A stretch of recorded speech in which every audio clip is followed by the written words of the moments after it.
We took a trip down to the Outer Banks in North Carolina, which is about 7 hours away from where we live in the mountains. We've been wanting to do this for a little while, but we could never really get more than a day or two off work together to make the trip worthwhile. Our first stop was Manteo, which had a small central town area to walk around in. There was a small lighthouse here, but it was closed that day, so we couldn't go in. Ahoy! Next to the lighthouse was a weather tower and info on the Manteo weather station, which was headed by a totally not made-up person named Alpheus W. Drinkwater. And while we didn't visit this section of the town, this was the site of the Lost Colony, which was a 1587 European settlement in North Carolina that was found abandoned when its founder returned there from England in 1590. This was a prominent part of history books I remember from school since I grew up here in North Carolina, but I always just thought it was an interesting mystery. That's a juicy guy. Juicy boy.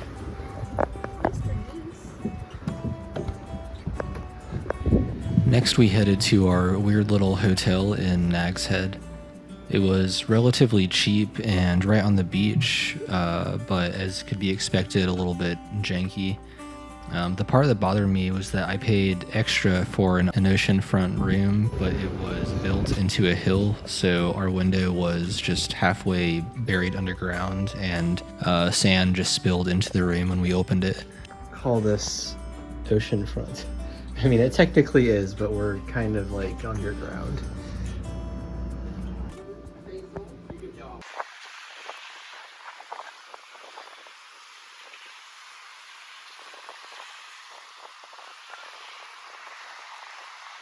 We got some groceries for the trip and threw them in our weird little fridge. There was a restaurant within walking distance that we went to for dinner where everything cost about $10 more than it should have, and the portions definitely did not make up for it.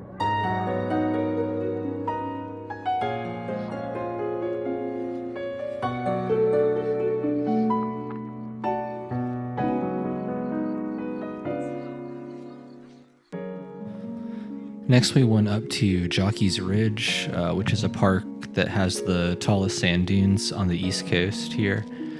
And we got there right as the sun was setting, so we didn't have very much time to explore, but it was a really pretty view to see such a wide sunset over the sand.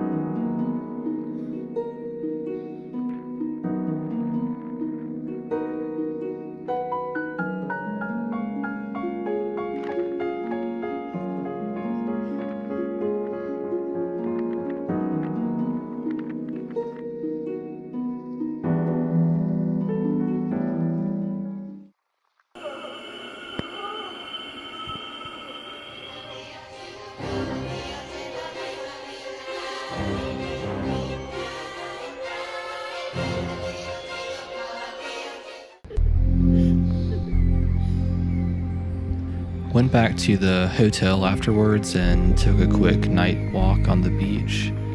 It was pretty much pitch black out there, and there was nobody else around. I don't think I've really been on a beach after dark before. It was really ambient and calming and only a little bit scary. And we headed back into the room for some shitty hotel TV and snacks on the bed.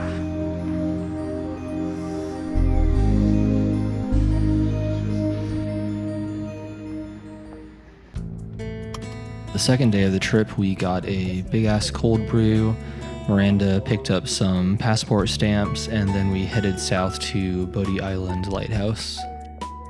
It was very scenic out in the middle of a big grassy field, and it was very hot and humid, but it was so windy that it felt okay as long as that was going on.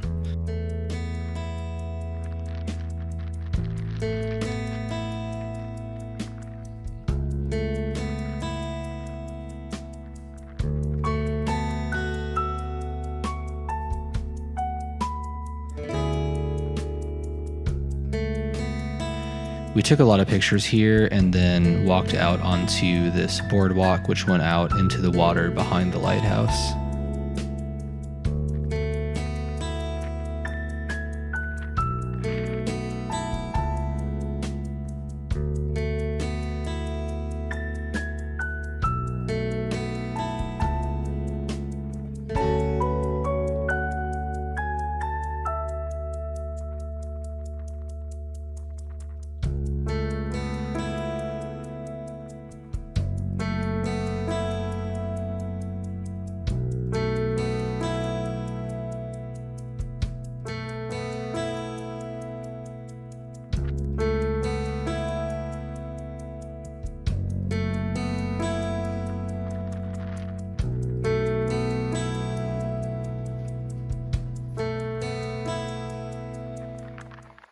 From there, we headed south again over a long bridge over the Oregon Inlet to P Island, which is a national wildlife refuge and not just a place to piss on the ground.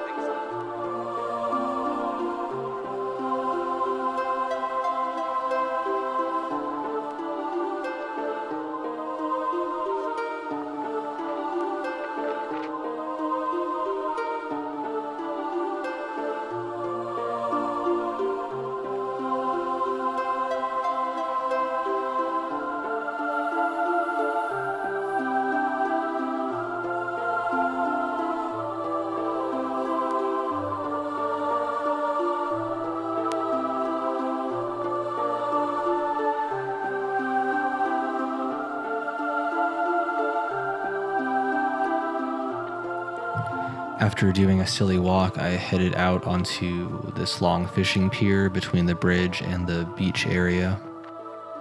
It was windy as fuck out there, and I was afraid that I was going to drop the camera into the water and then get made fun of by all of the fishermen there that were giving me weird looks, probably because I looked very cool and mysterious and not at all like a dumb tourist.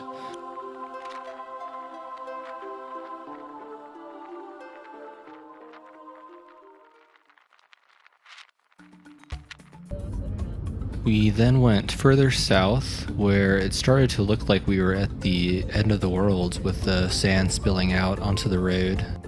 At Cape Hatteras, the lighthouse was under construction and covered in scaffolding, and there was no one there working on it though, and the museum was also closed with just some vague operating hours on the door, so it felt like kind of a weird ghost town there. Guess we probably should have looked that up before we went. It says visit again during our hours, and then there's hours are, it changes sometimes. Visit us when we're open, which will be maybe when we're open. It might happen. Miranda got a few more stamps, and then we attempted to walk out to Cape Point on the edge of Cape Hatteras, which looks really pretty in pictures, but we didn't realize that it's hard to walk there. It's really meant more for driving, and you need a four-wheel driving car and a permit to be able to drive out there. So we walked for a while. It was very slow going in the deep sand and really annoying, and before we even got to the water line, we just turned around in defeat.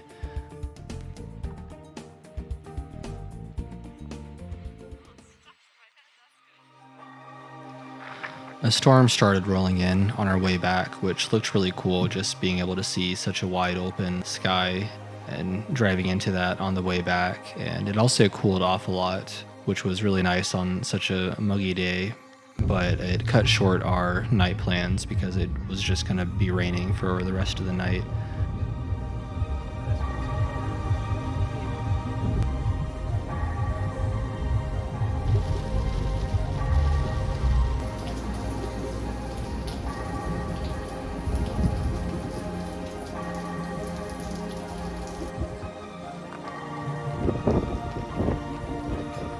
We went to the beach by the hotel to try and take some long exposure pictures, and then we headed back inside for the night.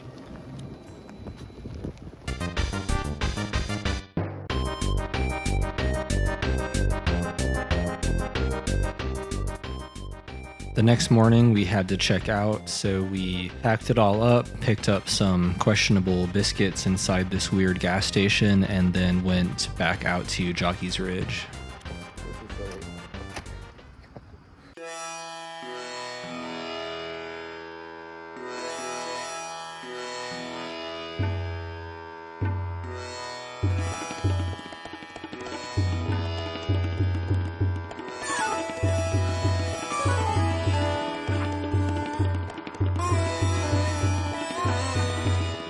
The previous night's rain packed the sand in, so it was a lot easier to walk there this time around.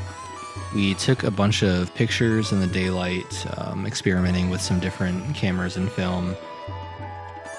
There's a sandcastle here that was part of a mini golf course built in the 70s, which apparently can get completely buried in the sand at times. So we went on a little treasure hunt to try and find it, and we eventually saw it. It was actually mostly unburied, but I can definitely see how it wouldn't take too much for it to get covered in sand.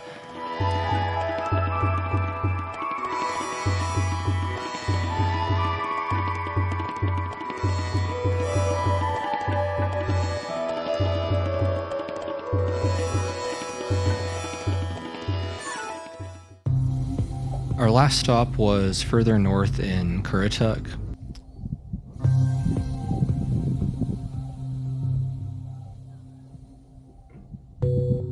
There was a historic area there with the lake, a park, museum, and the Currituck Lighthouse.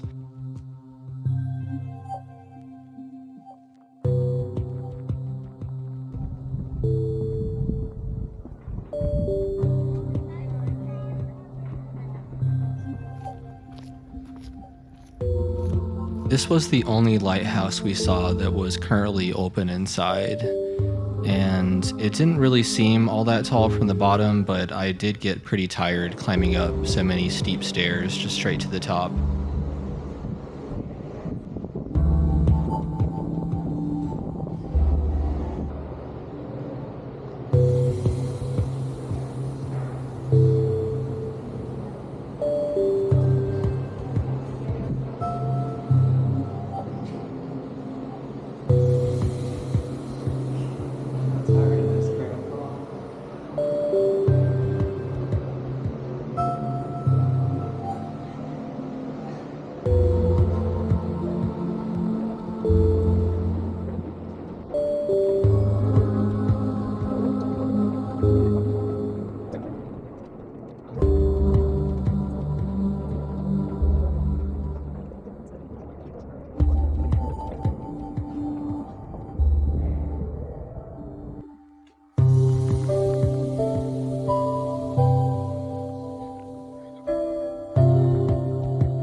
At the top, we emerged onto a small balcony, which felt a lot higher up than I expected from the ground. It was windy too, and I was afraid of dropping my camera, so I didn't stick it out too far over the railing. I'm a little scared of heights, and I also felt kind of claustrophobic with how small the space was. But at least these shots looked cool from the comfort of my computer on the ground. They had a list of previous lighthouse keepers over the years, including this one guy pictured with his dog, so gotta respect that.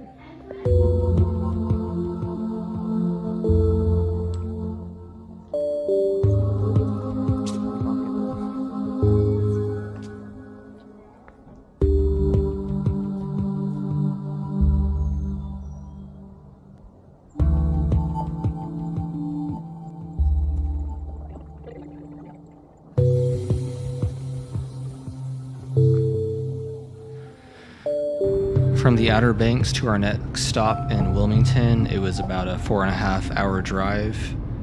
And just outside of town, we got into a wreck that totaled the car. Thankfully, we were all okay, but it was a big old bummer for this to happen halfway through the trip. We also couldn't find a ride back to the house we were staying at, as it was 2 a.m. and we were on the side of the highway, but eventually the tow guy took pity on us and told us that we could just sit on top of each other in the cab and he would take us back to the house. I didn't get any videos from this portion of the trip as it was a pretty shitty time and we were just trying to get through it. We got back to the house past 2 a.m. or so, -1 totaled car. The next morning, amidst many calls to the car towing place, insurance company, and car rental places, we got the results from a teaching job in Japan we had been waiting on for several months, and unfortunately neither of us were accepted to that, so that on top of the totaled car and just being kind of stranded there halfway through our little vacation was not enjoyable. I thought after all the shit with the car that maybe some good news was around the corner to make up for it, so this really fucking sucked to hear. We spent the rest of the afternoon cleaning out everything from the car at the tow place, which looked more just like a car graveyard full of fellow destroyed cars, and then we put on our delusion masks and went out to try and at least have a good night in town. Barely recorded anything from this point forward, so I'll just speed through the events. The last time we were here was in mid-January, where it was freezing and windy and pretty empty in town. There was a lot more people out this time around. We got some food and cheap drinks at Hell's Kitchen. Unfortunately, Gordon Ramsay was not there to yell at us, but I probably would have cried if he was. After that, we went to the Blind Elephant for another much more expensive drink, where we were 2 out of 4 people total at the bar, and it was very quiet and a little strange, and the depressies started to come back, so we left shortly after that. Got coffee at a s'more bar the next morning. We picked up a trauma buddy to take back home and went back up to the mountains.